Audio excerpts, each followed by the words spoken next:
لله وكفى وسلام على عباده الذين اصطفى أما بعد أعوذ بالله من الشيطان الرجيم بسم الله الرحمن الرحيم إن الصلاة تنهى عن الفحشاء والمنكر سبحان ربك رب العزة عما يصفون وسلام على المرسلين والحمد لله رب العالمين اللهم صل على سيدنا محمد وعلى آل سيدنا محمد وبارك وسلم۔ اسلام کے 5 ستون ہیں۔ ایمان لانا، کلمہ پڑھنا پہلا ستون ہے، اور دوسرا ستون نماز ادا کرنا۔ یہ 5 ستون بہت اہم ہیں، مگر دیکھا جائے تو آپس میں نماز کی اہمیت بہت زیادہ ہے۔ باقی جتنے اعمال ہیں اللہ نے ان کو زمین پر فرض فرمایا، اور نماز کو اللہ تعالیٰ نے عرشوں پر فرض فرمایا۔ جب اللہ کے پیارے حبیب صلی اللہ علیہ وسلم معراج پر تشریف لے گئے تو اللہ تعالیٰ نے انہیں 50 نمازوں کا تحفہ عطا فرمایا۔ تو یہ وہ عمل ہے جو اللہ کے اپنے حبیب صلی اللہ علیہ وسلم کو گھر بلا کر دیا، 50 نمازوں کا تحفہ۔ اس لیے بچہ جب پیدا ہوتا ہے اس کے ایک کان میں اذان اور دوسرے میں اقامت کہی جاتی ہے۔ اس کا مقصد یہ ہوتا ہے کہ اے بچے، تیری زندگی کی اذان بھی ہو چکی، اقامت بھی ہو چکی، اب اقامت اور نماز کے درمیان جتنا وقت ہے اتنا تو نے مختصر زندگی گزارنی ہے، اور تیری نماز میں اعلیٰ ہو جائے۔ بعض علماء نے لکھا کہ اس کا مقصد بچے کے دل میں، کان میں اللہ کا نام پہنچانا ہے، اور بعض نے فرمایا کہ نہیں، بچے کو نماز کا حکم بھی سنایا جاتا ہے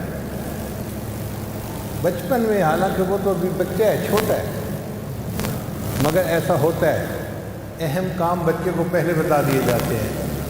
چھوٹا سا بچہ ہوتا ہے، ماں باپ کہتے ہیں بیٹا تو نے بڑے ہو کے حافظ بننا ہے، وہ ابھی تو نہیں بن جائے گا، اپنے وقت پہ بنے گا، مگر اہمیت کی وجہ سے بچے کی ذہن سازی کی جاتی ہے کہ تو نے حافظ بننا ہے، عالم بننا ہے، ڈاکٹر بننا ہے، انجینئر بننا ہے، پائلٹ بننا ہے۔ اسی طرح اللہ تعالیٰ نے اس بات کو پسند فرمایا کہ میرے اس بندے کے کان میں ابھی سے پیغام پہنچا دو کہ تم نے بڑے ہو کر اپنے رب کی نماز ادا کرنی ہے۔ اب بچے کو نماز کا حکم قرآن مجید سے ثابت ہے۔ جب حضرت عیسیٰ علیہ السلام پیدا ہوئے تو بی بی مریم ان کو لے کے اپنی قوم کی طرف آئیں، فَأَتَتْ بِهِ قَوْمَهَا تَحْمِلُ قَالُوا، ساری قوم نے کہا یا مریم لقد جئت شیئا فریا، اے مریم یہ طوفان چیز کیا لے کے آ گئی، تو تو کنواری تھی، تیرے ہاں بچے کی ولادت کیسے ہو گئی؟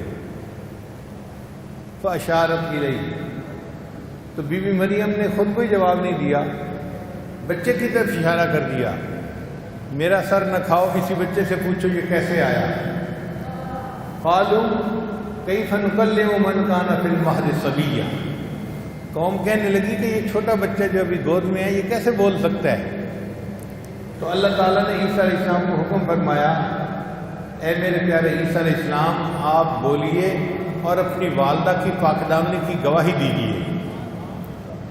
تو انہوں نے کلام فرمایا، انی عبداللہ آتانی الکتاب وجعلنی نبیا وجعلنی مبارکا اینما کنت واوصانی بالصلاۃ والزکاۃ ما دمت حیا۔ دیکھا، اور اللہ نے مجھے حکم دیا ہے نماز کا اور زکوٰۃ کا، چھوٹا بچہ ہے لیکن حکم بھی ہے اللہ کی طرف سے۔ اس کا مطلب یہ ہے کہ اذان اور اقامت کا معنی اس بچے کو نماز کے فریضے کے بارے میں بھی بتانا ہوتا ہے کہ تم نے بڑے ہو کر اللہ کی یہ عبادت بھی کرنی ہے۔ باقی باتیں عذر کی وجہ سے معاف ہو جاتی ہیں، نماز ایسی عبادت ہے کہ اس کو معافی نہیں ہے۔ صحت مند ہے تو بھی پڑھے، بیمار ہے تو بھی پڑھے، اگر حالت جنگ میں ہے تو اس وقت بھی نماز کی معافی نہیں ہے۔ قرآن مجید میں ہے کہ آدھے لوگ دشمن کے ساتھ لڑیں اور بقیہ آدھے پیچھے ہٹ کے نماز ادا کریں۔ پھر پیچھے والے آگے جا کے لڑیں اور آگے جو تھے وہ پیچھے آ کے نماز ادا کریں۔ اب عین حالت جنگ میں بھی جس عبادت کو انسان نہیں چھوڑ سکتا اس کی اہمیت کا اندازہ آپ خود لگا سکتے ہیں۔ اگر کوئی کھڑا ہو کے نہیں پڑھ سکتا تو بھائی بیٹھ کے پڑھو، بیٹھ کے نہیں پڑھ سکتا بھائی لیٹ کے پڑھو، جی میں لیٹ کے بھی نہیں پڑھ سکتا بھائی اشارے سے پڑھ لو، پڑھنی ضرور پڑے گی۔ تو نماز کی اہمیت بہت زیادہ ہے۔ اللہ رب العزت نے اپنے محبوب صلی اللہ علیہ وسلم کو معراج پر بلایا اور وہاں پر یہ تحفہ عطا کیا۔ ذرا توجہ سے سنیے گا کہ معراج پر جب نبی علیہ السلام کی اللہ سے ملاقات ہوئی تو وہ معاملہ کیسا تھا۔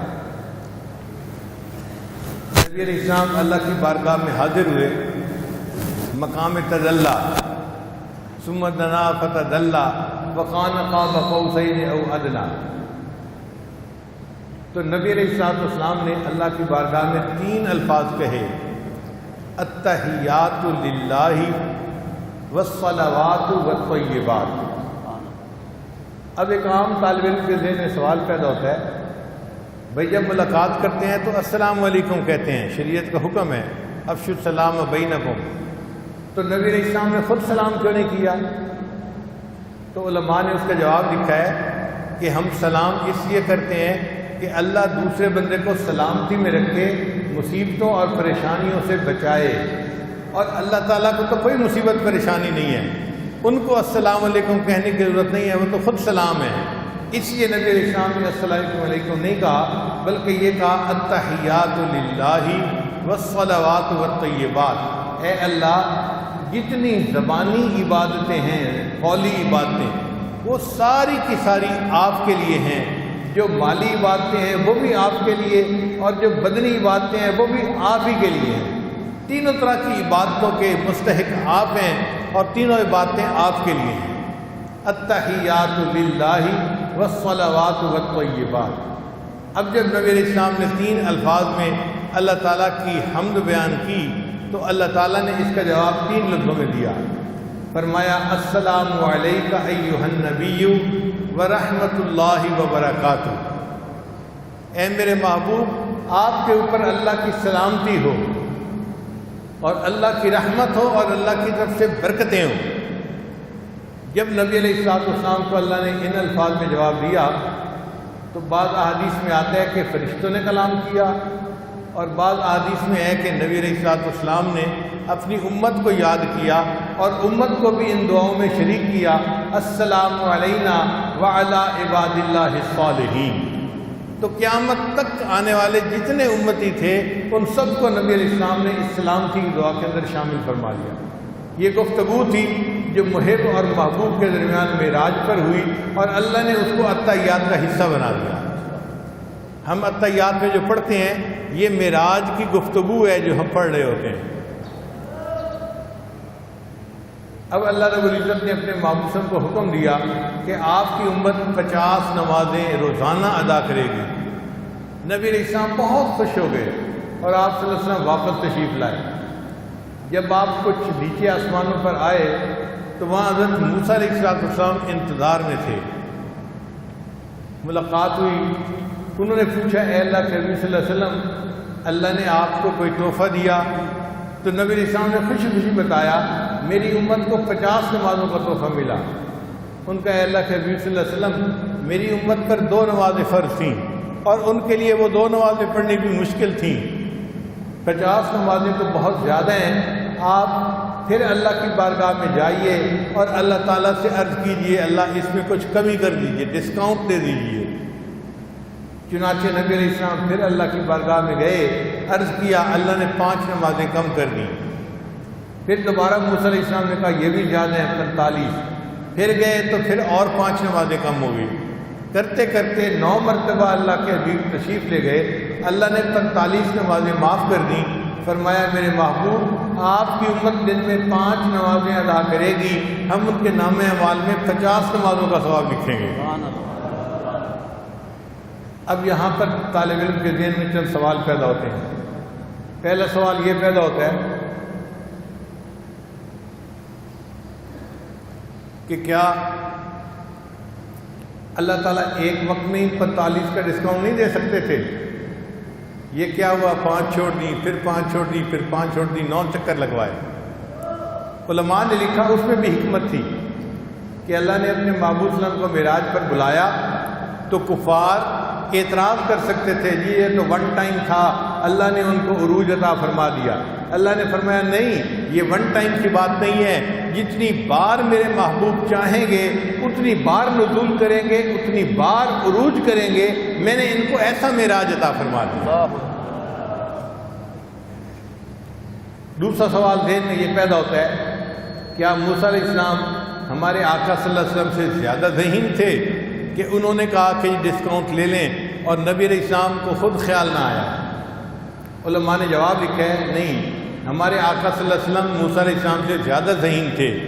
خیال اس لیے نہیں آیا کہ نبی علیہ السلام کو اللہ کا دیدار نصیب ہوا تھا، محبوب کی تجلی نصیب ہوئی تھی، اور جب محبوب کی تجلی ہوتی ہے اس وقت عاشق اپنے ہوش و حواس کھو بیٹھتا ہے۔ اس وقت اللہ تعالیٰ اگر 500 نمازیں بھی روزانہ فرض فرما دیتے تو آقا صلی اللہ علیہ وسلم اس پر بھی لبیک کہہ دیتے۔ 50 نمازیں تو بات ہی کوئی نہیں تھی۔ اور اس کی دلیل یہ ہے کہ موسیٰ علیہ کی حضرت یوسف علیہ السلام کو دیکھا تھا مصر کی عورتوں نے، تو وہ اپنی انگلیاں کاٹ بیٹھی تھیں۔ دیکھو ہوش میں نہ رہیں، انگلیاں کاٹ بیٹھی پھلوں کی بجائے۔ تو اگر مصر کی عورتوں پر یوسف علیہ السلام کے حسن کا یہ اثر ہوا تو نبی علیہ السلام تو اللہ کا حسن دیکھا تھا، آپ سوچئے ان کی کیا کیفیت ہوگی اس وقت۔ تو نبی علیہ السلام خوشی خوشی آ گئے کہ میری امت کو 50 نمازیں ملیں، مگر اللہ نے پھر اپنی رحمت سے ان کو 5 کر دیا۔ جو 5 ادا کرے گا اس کو 50 نمازوں کا ثواب ملے گا۔ تو یہ وہ عبادت ہے جو اللہ نے اپنے محبوب صلی اللہ علیہ وسلم کو اپنے پاس بلا کر عطا فرمائی۔ اب یہاں پر ایک سوال پیدا ہوتا ہے کہ 5 نمازیں فرض تو ہو گئیں، 3 کیوں نہ ہوئی، 5 کیوں نہ ہوئی، 7 کیوں نہ ہوئی، 5 کے علاوہ کچھ ہوتی؟ علماء نے اس کو بھی جواب دیا ہے۔ وہ فرماتے ہیں کہ ہر انسان کو اللہ تعالیٰ نے 5 بنیادی حواس عطا فرمائے ہیں، جن کو حواس خمسہ کہتے ہیں: دیکھنا، سننا، سونگھنا، چھونا، چکھنا۔ تو یہ 5 حواس ہر بندے کو ملے ہیں۔ چھوٹے طالب علم اپنے پرائمری اسکول میں حواس خمسہ کے بارے میں پڑھتے ہیں۔ ان حواس کے ذریعے ہم زندگی گزارتے ہیں۔ اللہ نے 5 نمازیں فرض فرمائی، میرے بندو تم 5 نمازیں روزانہ ادا کرو گے تو حواس خمسہ کا شکر ادا کرنے والے کہلاؤ گے۔ بعض علماء نے اس کا جواب یہ دیا کہ 5 بنیادی ضروریات ہیں، ہر بندے کو چاہیے: کھانا، پینا، لباس، مکان، بیوی۔ یہ 5 بنیادی ضرورت ہوتی ہے، ہر بندے کو زندگی گزارنے کے لیے ان 5 نعمتوں کی ضرورت ہے۔ تو اللہ نے 5 نمازیں فرض ادا کی، جو 5 نمازیں پڑھے گا وہ ان 5 نعمتوں کا شکر ادا کرنے والا بندہ بن جائے گا۔ اور بعض علماء نے اس کا جواب اور خوبصورت دیا، وہ فرماتے ہیں کہ 5 ایسی مصیبتیں ہیں جو ہر بندے پر آنی ہیں، نیک ہو یا بد ہو، ولی ہو یا نبی ہو، ہر ایک کے اوپر وہ مصیبتیں آنی ہیں۔ ان مصیبتوں میں سے بندے کو گزرنا پڑے گا۔ وہ کون سی 5 مصیبتیں ہیں؟ موت، قبر، حشر، پل صراط اور میزان۔ یہ 5 ایسے کیفیات ہیں، ان میں سے ہر بندے کو گزرنا پڑے گا۔ تو اللہ نے 5 نمازیں فرض فرمائی، میرے بندوں تم 5 نمازیں پڑھو گے، میں تمہارے لیے ان 5 مصیبتوں سے نکلنا آسان کر دوں گا۔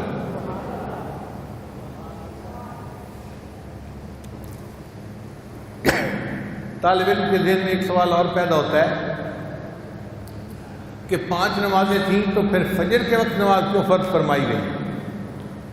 علماء نے اس کا جواب دیا، ایک حکمت تو یہ کہ اللہ نے فرمایا میرے بندے تو دن کی ابتدا میری یاد سے کر، میری عبادت سے کر، میں سارا دن تیرے کاموں میں تیری مدد کروں گا۔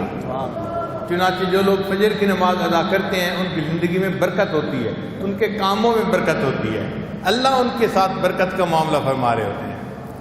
اور ایک وجہ یہ بھی تھی کہ فجر کے وقت حضرت یوسف علیہ السلام کی پریشانی ختم ہوئی تھی. بھائیوں نے یوسف علیہ السلام کو عشاء کے بعد کنویں کے اندر ڈال دیا تھا. اب یوسف علیہ السلام چھوٹی عمر کے تھے. چھوٹی عمر کا بچہ کمزور دل ہوتا ہے. پھر جنگل تھا، تنہائی تھی، اور زیادہ پریشانی. پھر رات کا اندھیرا تھا تو پریشانی بہت زیادہ ہو گئی تھی، اور کرنے والے سگے بھائی تھے. تو پریشانی اور بڑھ گئی کہ میرے بھائیوں نے میرے ساتھ کیا کیا. جو میرے محافظ تھے وہ مجھے یہاں پھینک کے چلے گئے. تو یوسف علیہ السلام بہت پریشان تھے اس اندھیرے میں، اور سوچتے تھے اب پتہ نہیں میں دن کی روشنی دیکھ سکوں گا یا نہیں دیکھ سکوں گا. پریشانی میں وہ وقت گزرا، ساری رات گزر گئی، حتیٰ کہ صبح سحری کا وقت شروع ہو گیا، صبح صادق کا وقت جس کو کہتے ہیں. تو کنویں کے اندر تھوڑی سی روشنی آئی. تو یوسف علیہ السلام کو امید لگ گئی کہ نہیں، اندھیرا ختم بھی ہو سکتا ہے اور دوبارہ روشنی بھی میں دیکھ سکتا ہوں. تو یوسف علیہ السلام نے دعا کی، یا اللہ میرے کرب کو بھی دور کر دے، اور پوری دنیا میں جتنے لوگ کرب میں مبتلا ہیں سب کے کرب کو دور کر دے.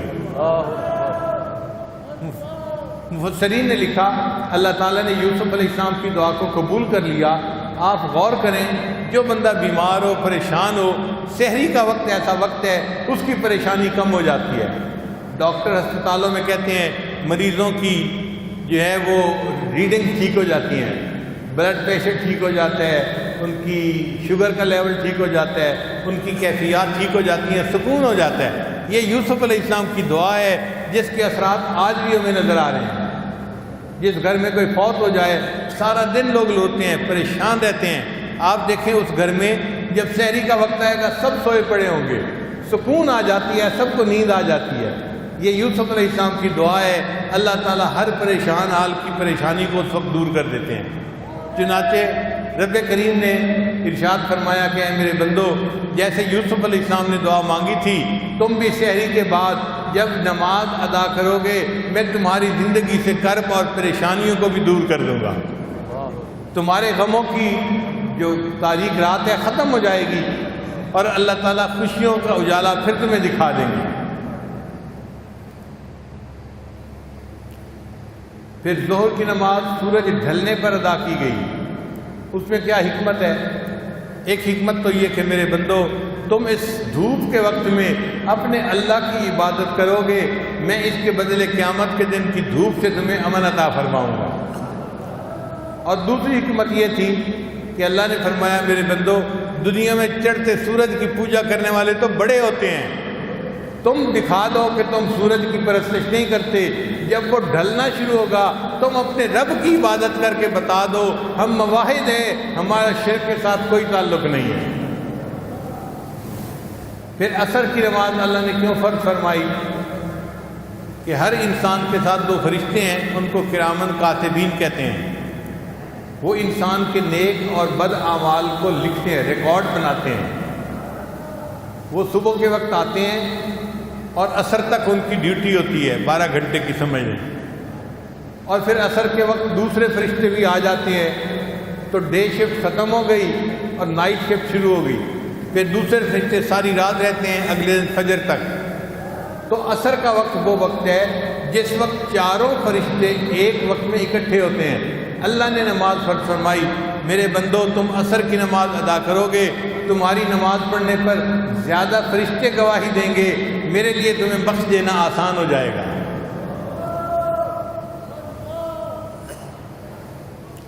پھر عصر کا وقت وہ وقت ہے جب یونس علیہ السلام کو مچھلی نے اپنے پیٹ سے باہر نکالا تھا. حضرت یونس علیہ السلام اللہ کے پیغمبر تھے، اللہ کے حکم سے ایک مچھلی نے ان کو نگل لیا تھا. اب یونس علیہ السلام 3 اندھیروں میں تھے، مچھلی کے پیٹ کا اندھیرا، دوسرا پانی کا اندھیرا، اور تیسرا رات کا اندھیرا. 3 اندھیرے، یعنی اندھیرے پر اندھیرا، اس کے اوپر پھر اندھیرا. اب کتنا گپ اندھیرا ہوگا. تو یونس علیہ السلام کو وہاں سے نکلنے کی کوئی صورت نظر نہیں آتی تھی، کوئی مخرج نظر نہیں آتا تھا کہ میں مچھلی کے پیٹ سے کیسے نکلوں گا. تو انہوں نے کیا کیا؟ انہوں نے اللہ کے سامنے استغفار کیا، تسبیح پڑھی،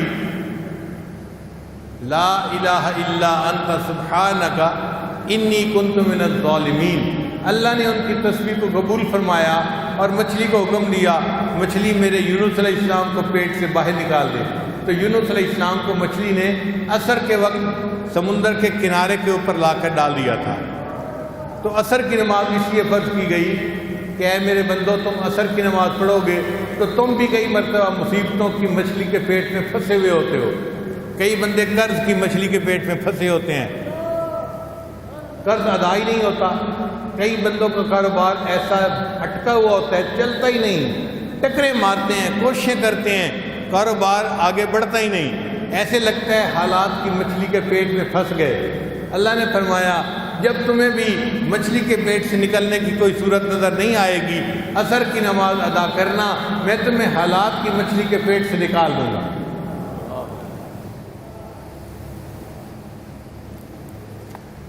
پھر مغرب کی نماز اللہ نے اس لیے فرض فرمائی، اس میں حکمت علماء نے لکھی کہ اے میرے بندے تم نے سارا دن گزارا، کاروبار کیا، لوگوں سے ملے جلے، تم سے آنکھ نے خطا کی، زبان نے خطا کی، غیبت ہوئی، جھوٹ بولے، بہت سارے گناہ ہو گئے۔ اب اگر تم مغرب کے وقت نماز ادا کرو گے تو پورے دن میں تم نے جتنے بھی گناہ کیے ہوں گے میں اس مغرب کی نماز کے بدلے تمہارے سارے دن کے گناہوں کو معاف فرما دوں گا۔ اس لیے مغرب کی نماز کے وقت انسان پورے دن کے گناہوں سے گویا تو طائب ہو جاتا ہے۔ پھر عشاء کی نماز اللہ رب العزت نے اس امت پر فرض فرمائی، باقی امتوں پہ باقی نمازیں تو فرض ہوئیں، عشاء کی نماز کسی امت پر فرض نہیں ہوئی۔ یہ امت محمدیہ کی خصوصیت ہے، اللہ نے ان کو عشاء کی نماز بھی عطا فرما دی۔ اس میں حکمت کیا تھی؟ علماء نے لکھا حکمت یہ تھی کہ نبی علیہ السلام کو معراج عشاء کی نماز کے بعد عطا ہوا تھا۔ اللہ نے فرمایا میرے محبوب آپ نے عشاء کی نماز ادا کی اور آپ کو میں نے معراج عطا فرما دیا، آپ کی امت عشاء کی نماز ادا کرے گی، میں ان کو روحانی معراج عطا فرما دوں گا۔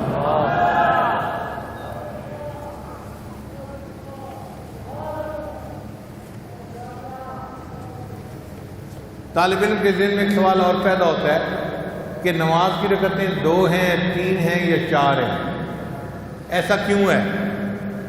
رکعت 1 ہوتی، 6 ہوتی، 7 ہوتی، اور کوئی تعداد ہوتی، آخر 2، 3 اور 4۔ فجر کی فرض نماز 2 رکعت، مغرب کی 3 رکعت اور عشاء کی 4 رکعت فرض جو ہے، آخر یہ 2، 3، 4 رکعتوں میں کیا حکمت ہے؟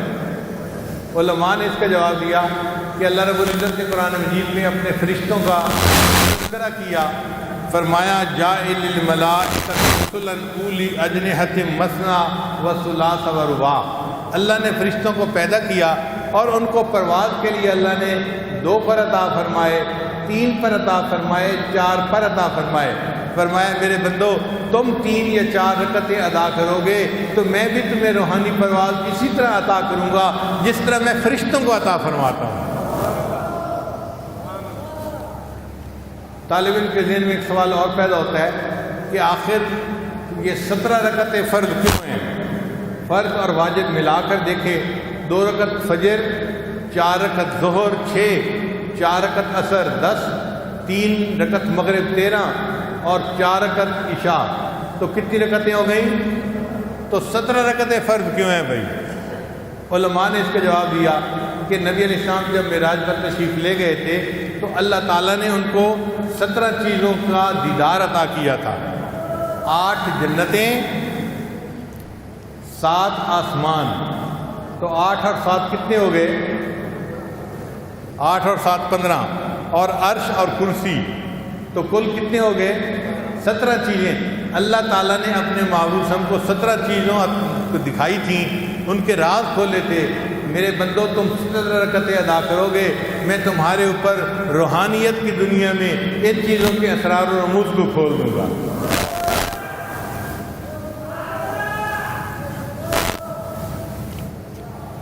اب ایک سوال ذہن میں پیدا ہوتا ہے کہ نماز آخر اتنی اہم کیوں ہے؟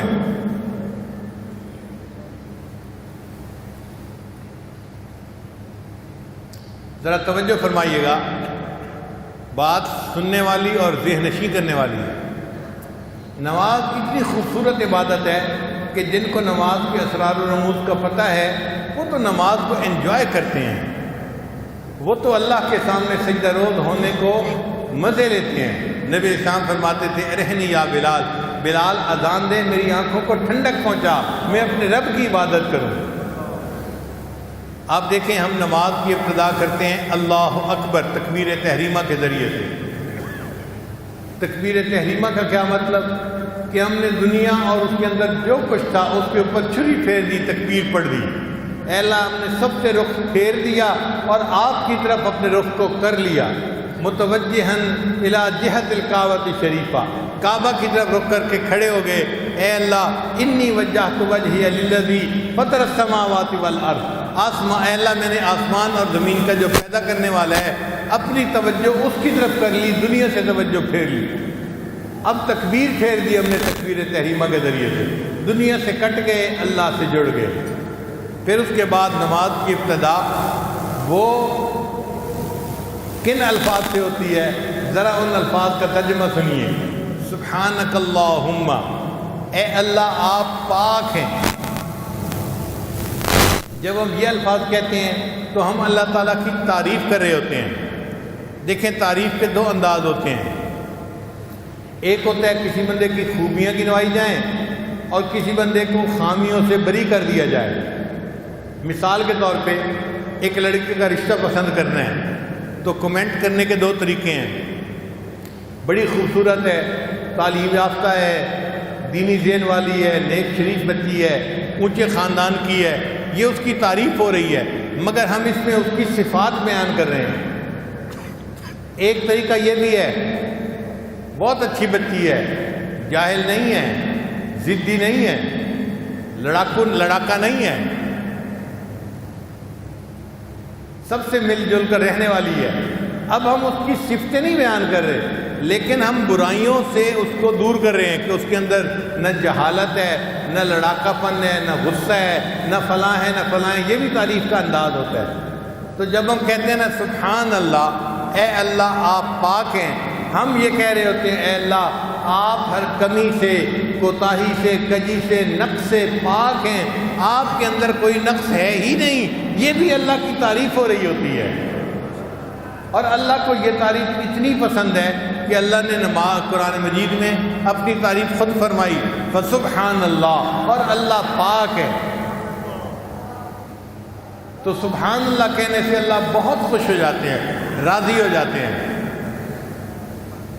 تو ہم نماز کی ابتدا کرتے ہیں سبحانک اللہم وبحمدک، اور اے اللہ ساری تعریفیں آپ ہی کے لیے ہیں۔ اور سچی بات ہے، دنیا میں کوئی بندہ کسی کی تعریف کرے، حقیقت میں وہ اللہ کی تعریف کر رہا ہوتا ہے جس نے اس کو پیدا کیا ہے۔ آپ اچھی بلڈنگ کی تعریف کریں، یہ اللہ کی تعریف جس نے اس کو بنایا۔ آپ اچھے درخت کی تعریف کریں، اللہ کی تعریف جس نے اس کو پیدا کیا۔ آپ کسی کی خوبصورت پرسنالٹی کی تعریف کریں، اللہ کی تعریف جس نے اس کو پیدا کیا۔ تو ہر تعریف اللہ کی طرف لوٹتی ہے، تو تعریفوں کا اصل حقدار تو اللہ ہے۔ ہم کہتے ہیں اے اللہ جس نے جس کی بھی تعریف کی، حقیقت میں وہ تعریف تو آپ کی ہے، چونکہ آپ اس کے پیدا کرنے والے ہیں۔ تو سبحانک اللہم وبحمدک، پھر اس کے بعد ہم کہتے ہیں وتبارک اسمک، اے اللہ برکت والا آپ کا نام ہے۔ اللہ کا نام جو ہے نا، اللہ اس میں جلالہ، بڑی برکت ہے اس میں۔ اللہ فرماتے ہیں تبارک الذی بیدہ الملک، برکت والی ہے وہ ذات جس کے پاس شہنشاہی ہے۔ اور ایک جگہ فرمایا تبارک اسم ربک، برکت والا نام ہے اللہ کا۔ اللہ کا نام بھی برکت والا، اللہ کی ذات بھی برکت والی۔ تو ہم کہہ رہے ہوتے ہیں تبارک اسم ربک، اے اللہ آپ کا نام بھی برکتوں والا ہے۔ سبحانک اللہم وبحمدک وتبارک اسمک وتعالی جدک، اے اللہ آپ کی بزرگی تو بہت بلند ہے۔ ولا الہ غیرک، اے اللہ آپ کا کوئی شریک نہیں، آپ جیسا کوئی دوسرا معبود ہے ہی نہیں، آپ اپنی شان میں اکیلے ہیں۔ اے اللہ ہم توحید کا اقرار کرتے ہیں۔ اب بتائیں اگر ان الفاظ کے ترجمے کا اندازہ ہو اور بندہ نماز پڑھ رہا ہو تو کیا لطف آتا ہے، مزہ آتا ہے ان الفاظ کو پڑھتے ہوئے۔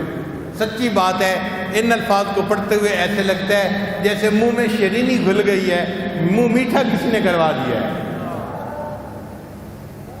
دل کہتا ہے اللہ ہوتی رہے ثنا تیرے حسن و جمال کی، یہ تیرا بندہ تیری تعریفیں کرتا رہے اور مزے لیتا رہے کہ تو کتنا عظیم پروردگار ہے۔ پھر اس کے بعد ہم سورہ فاتحہ پڑھتے ہیں۔ سورہ فاتحہ پڑھنی کیوں ضروری ہے؟ اس لیے کہ سورہ فاتحہ ساری تعلیمات کا خلاصہ ہے۔ حدیث پاک میں آتا ہے جو کچھ آسمانی کتابوں میں تھا اللہ نے سارا کا سارا قرآن مجید میں نازل فرما دیا۔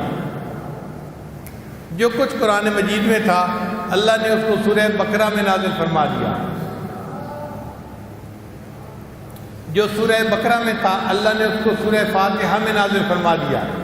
اس لیے سورہ فاتحہ کو کہتے ہیں فاتحۃ الکتاب، کتاب کا اوپننگ چیپٹر، کتاب کی سمری، کتاب کا خلاصہ، تمام تعلیمات کا خلاصہ سورہ فاتحہ کے اندر ہے۔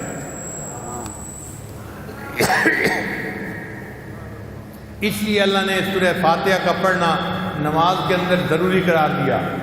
نبی اسلام نے ارشاد فرمایا لا صلاۃ الا بفاتحۃ الکتاب، نماز سورہ فاتحہ کے بغیر نہیں ہوتی۔ چنانچہ یا تو مقتدی خود پڑھتا ہے یا مقتدی کی طرف سے امام پڑھتا ہے، پڑھنی ضرور ہوتی ہے۔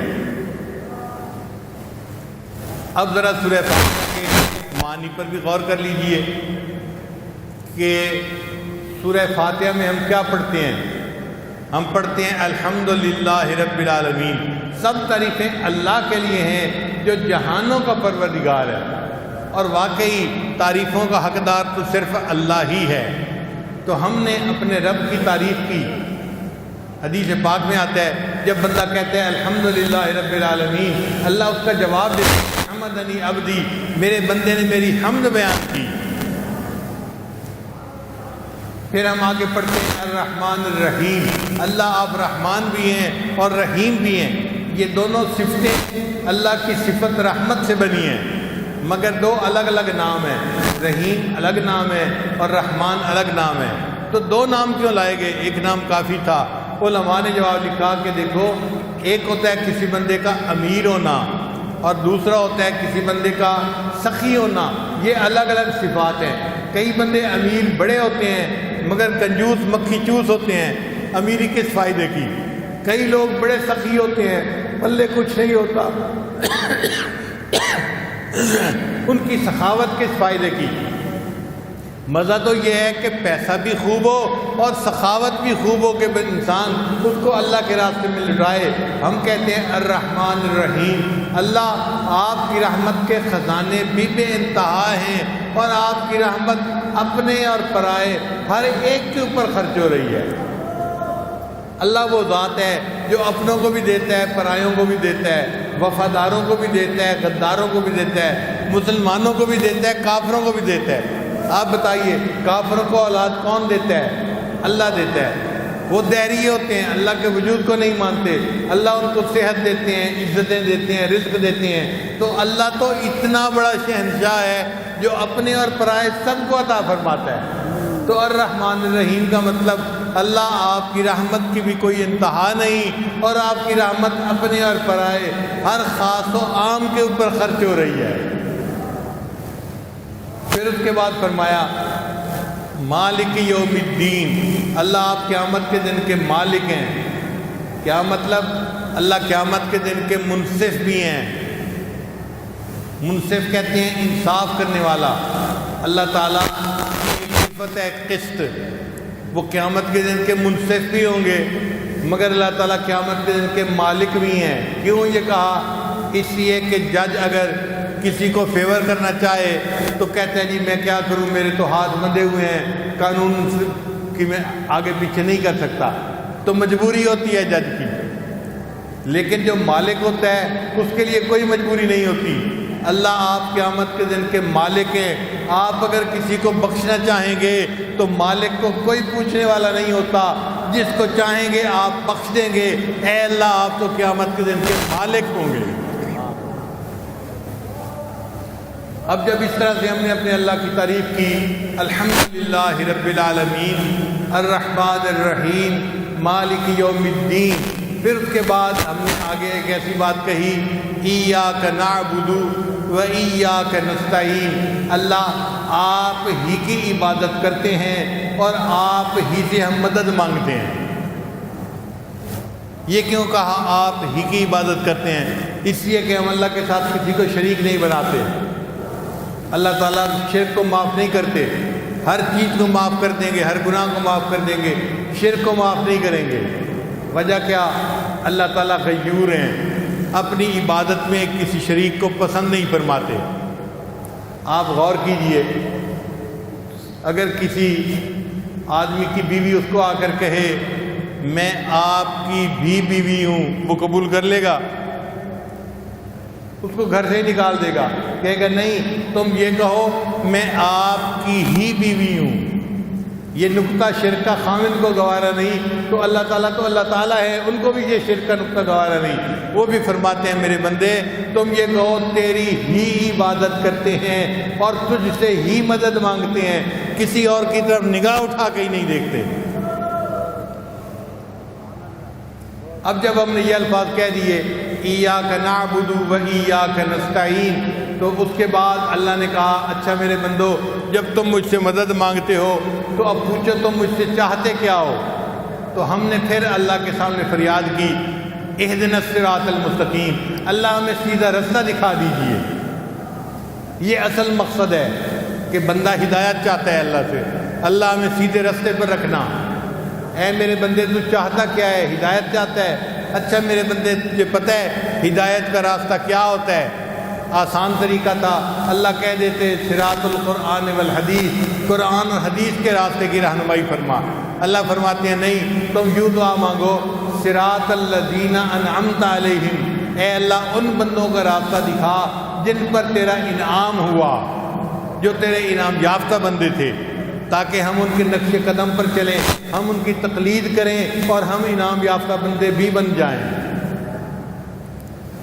اور اللہ کچھ ایسے بندے تھے جن پہ تیرا غضب ہوا یا تو گمراہ ہوئے، ان کا راستہ میں نہ دکھانا، غیر المغضوب علیہم ولا الضالین، اے اللہ جو گمراہ ہوئے یا جن پر آپ کا غضب ہوا، جیسے عیسائی ہیں، یہودی ہیں یا دہری ہیں یا مشرک، اللہ ان کا راستہ نہیں دکھانا، ہمیں انعام یافتہ بندوں کا راستہ دکھانا۔ انعام یافتہ بندے چار ہوتے ہیں، اللہ قرآن مجید میں فرماتے ہیں انعم اللہ علیہم من النبیین والصدیقین والشہداء والصالحین، یعنی چار کی پیروی کرنی ہے اور چار کے راستے پہ ہم نے نہیں جانا۔ تو یہ دیکھیے سورہ فاتحہ کتنی کامل صورت ہے جس میں ہم اللہ تعالیٰ سے مدد بھی مانگتے ہیں، ہدایت بھی مانگتے ہیں، اللہ تعالیٰ ایسے بندے کو ہدایت عطا فرما دیتے ہیں۔ پھر اس کے بعد اللہ نے کہا اب تم ہدایت چاہتے ہو میرے قرآن کی تلاوت کرو، تو فاتحہ کے بعد قرآن مجید کی تلاوت کرتے ہیں، تلاوت کے بعد پھر اللہ اکبر کہہ کے ہم رکوع میں چلے جاتے ہیں۔ بھئی رکوع میں کیوں چلے جاتے ہیں؟ اس لیے کہ وہ ادب کا ایک اور طریقہ ہے۔ ادب کے چار طریقے ہیں، کسی کو دیکھ کے کھڑے ہو جانا بھی ادب ہے، کسی کے سامنے جھک کے کھڑے ہو جانا بھی ادب ہے، کسی کے قدموں پہ پڑ جانا بھی ادب ہے، کسی کے سامنے اتحیات میں بیٹھ جانا یہ بھی ادب ہے۔ اللہ نے نماز میں ان چاروں حالتوں کو جمع فرما دیا، تو ہم نے قیام میں یہاں تک عبادت کی، پھر اللہ اکبر کہہ کے ہم رکوع میں چلے گئے۔ اللہ اکبر کیوں کہا کہ اے میرے بندے تم نے اب تک جو عبادت کی تعریفیں کی یہ نہ سمجھ لینا اللہ میں نے تعریفوں کا حق ادا کر دیا، کوئی بندہ اللہ کی تعریف کا حق ادا نہیں کرتا۔ میرے مولا میں اللہ اکبر کہہ کے اگلے حال میں جا رہا ہوں کہ جو کچھ میں نے کہا تیری شان اس سے بھی زیادہ بلند ہے۔ پھر رکوع کے اندر ہم کیا پڑھتے ہیں؟ سبحان ربی العظیم۔ اللہ تعالیٰ نے اپنے محبوب صلی اللہ علیہ وسلم کو قرآن مجید میں دو چیزوں کا حکم دیا، فسبح باسم ربک العظیم، میرے محبوب اپنے عظیم رب کی تسبیح بیان فرمائیے، اور ایک جگہ فرمایا سبح اسم ربک الاعلی، اپنے اعلیٰ پروردگار کی تسبیح بیان کرو۔ اللہ کے محبوب صلی اللہ علیہ وسلم نے ایک تسبیح کو رکوع میں پڑھا اور ایک تسبیح کو سجدے میں پڑھا اور اللہ تعالیٰ کے حکم پر عمل کر کے دکھا دیا۔ اب ہم رکوع میں وہ سبحان ربی العظیم پڑھ رہے ہوتے ہیں، اللہ آپ اعلیٰ ہیں، بڑے ہیں، میں آپ کی تعریف کرتا ہوں، میں آپ کی پاکی بیان کرتا ہوں۔ اچھا، اب جب انسان اللہ کی عظمت کو بیان کر ہی رہا ہے تو پھر اللہ نے رکوع سے اٹھنے کے لیے اللہ اکبر نہیں کہلوایا کہ رکوع سے اٹھتے ہوئے اللہ اکبر کہتے، بلکہ رکوع سے اٹھتے ہوئے امام کہتا ہے سمع اللہ لمن حمدہ۔ مقصد یہ تھا اللہ تو نے اللہ کی عظمت کا اقرار تو کر ہی لیا، اب تو یہ بھی ذہن میں رکھ کہ جو تم اللہ سے مانگو گے اللہ تمہیں عطا کرے گا۔ تو امام کہتا ہے سن لی اللہ نے فریاد اس بندے کی جس نے اپنے رب کی تعریف کی، اور مقتدی سنتے ہی فوراً کہتا ہے ربنا لک الحمد، اللہ سب تعریفیں آپ کی ہیں۔ آپ سوچئے اللہ کو کتنا پیار آتا ہوگا، یہ میرا بندہ میری کتنی تعریف کر رہا ہے۔ پھر اس کے بعد فرمایا اچھا اب تم اور حالت میں جاؤ سجدے میں۔ سجدہ جو ہے یہ اللہ کے سامنے ایسے ہے جیسے محبوب کے قدموں پہ سر رکھ دینا، تو انسان سجدے میں پڑ جاتا ہے اور سبحان ربی الاعلیٰ کہتا ہے۔ اب سبحان ربی الاعلیٰ کہہ کے انسان نے اپنے رب کی تعریفوں کی انتہا کر دی۔ سجدہ فنا کی مانند ہے، جو بندہ اپنے آپ کو اللہ کے سامنے فنا کر لیتا ہے اللہ اس کو بقا عطا فرما دیتا ہے۔ پھر دوسری رکعت شروع ہو جاتی ہے، فرمایا اللہ اکبر کہہ کے دوبارہ تم کھڑے ہو جاؤ میری نماز کے لیے۔ اس طرح ہم ایک ایک رکعت کر کے ادا کرتے ہیں۔ جب یاد آتی ہے تو جو معراج کی گفتگو ہے ہم وہ پڑھتے ہیں۔ پھر اس کے بعد جو درود ابراہیمی ہے اس کے اپنے معارف ہیں۔ دل تو چاہتا ہے کہ میں درود شریف کے معارف ہی آج بیان کروں، لیکن اس وقت جو ہے ٹائم ہو چکا ہے نماز کا، تو اجازت چاہتا ہوں۔ اللہ تعالی ہمیں ذوق کے ساتھ شوق کے ساتھ سجدے کرنے کی توفیق عطا فرمائے۔ کسی نے کیا خوبصورت شعر کہا، میں نے پلکوں سے در یار پہ دستک دی ہے، میں نے پلکوں سے در یار پہ دستک دی ہے، میں وہ سائل ہوں جسے کوئی صدا یاد نہیں، آؤ ایک سجدہ کریں عالم مدہوشی میں، کون کہتا ہے کہ عاصی کو خدا یاد نہیں۔ کاش کہ اللہ تعالی ہمیں بھی عالم مدہوشی میں ایک سجدہ کرنے کی توفیق عطا فرمائے۔ ہم سجدے میں جائیں، ہمارا دل اللہ کے قدموں پہ جا رہا، اللہ کے سامنے ہم اپنے آپ کو فنا کر رہے ہوں، اپنی سب خواہشات کو ختم کر رہے ہوں۔ علامہ اقبال نے کیا خوبصورت شعر کہا، وہ ایک سجدہ جسے تو گراں سمجھتا ہے، ہزار سجدوں سے دیتا ہے آدمی کو نجات۔ اگر تو اس ایک سجدے کو کر لے گا اللہ تعالیٰ تجھے جگہ جگہ سر جھکانے سے بچا لیں گے، ہزار سجدوں سے تجھے نجات مل جائے گی۔ مگر آج ایسے شوق کا اور عشق کا سجدہ کرنے والے دنیا میں نہیں نظر آتے۔ علامہ اقبال کا خوبصورت کلام ہے، سنی نہ مصر و فلسطین میں وہ اذاں میں نے دیا تھا جس نے پہاڑوں کو راشع سیماب۔ سیماب کہتے ہیں پارے کو، پارا ہر وقت کانپتا رہتا ہے۔ وہ کہتے ہیں کہ کچھ ایسے لوگ تھے کہ جو اذان دیتے تھے تو ان کی اذان سن کر پہاڑ بھی پارے کی طرح کانپتے تھے۔ سنی نہ مصر و فلسطین میں وہ اذاں میں نے دیا تھا جس نے پہاڑوں کو راشع سیماب۔ وہ سجدہ روح زمین جس سے کانپ جاتی تھی اسی کو آج ترستے ہیں ممبر و محراب۔ اس سجدے کو محراب اور ممبر ترستے ہیں۔ کاش کوئی ایسا سجدے کرنے والا ہمیں مل جاتا۔ ہم آج کی اس محفل میں اللہ سے دعا مانگتے ہیں، اللہ تعالیٰ ہمیں محبت کے ایسے سجدے کرنے کی توفیق عطا فرمائے۔ دل میں یہ نیت کر لیجیے کہ ہم اس وقت اپنی زندگی کے پچھلے سب گناہوں سے سچی پکی توبہ کر رہے ہیں اور آئندہ نیکوکاری کی زندگی گزارنے کا دل میں ارادہ کر رہے ہیں۔ جیسی نیت ہوتی ہے ویسی مراد مل جاتی ہے۔ یہ کلمات سچے دل کے ساتھ پیچھے پڑھتے جائیے۔ بسم اللہ الرحمن الرحیم، لا الہ الا اللہ محمد الرسول اللہ، آمنت باللہ وملائکتہ وکتبہ ورسله واليوم الآخر والقدر خيره وشره من الله تعالى والبعث بعد الموت آمنت بالله كما هو بأسمائه وصفاته وقبلت جميع أحكامه إقرار باللسان وتصديق بالقلب أشهد أن لا إله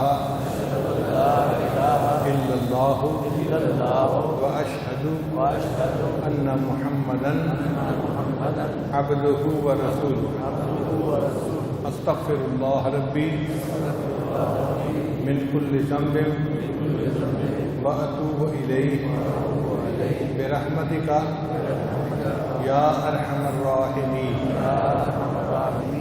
ان کلمات کو پڑھنے سے ہم تو غائب ہو چکے ہیں، چند معمولات ہیں جن کو باقاعدگی سے کریں گے تو اللہ تعالیٰ دل کو منور کریں گے۔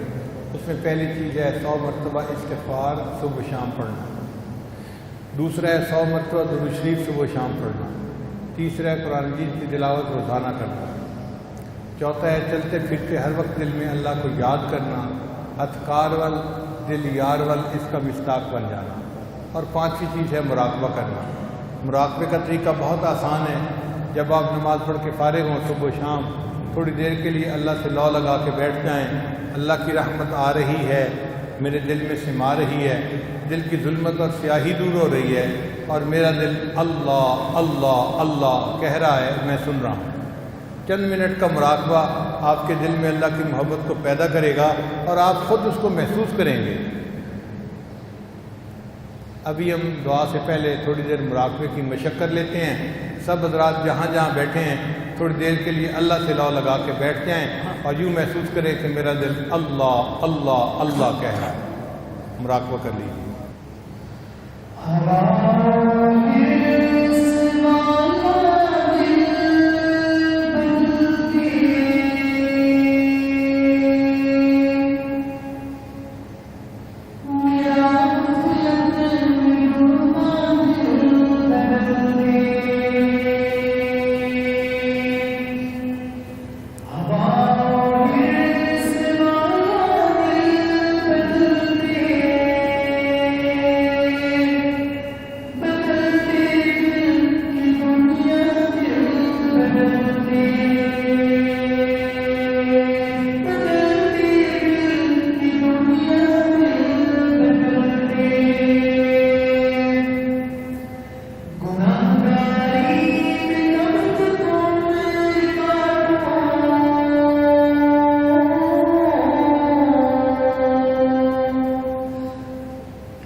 لوں آنکھ اپنی ماں سوا سے،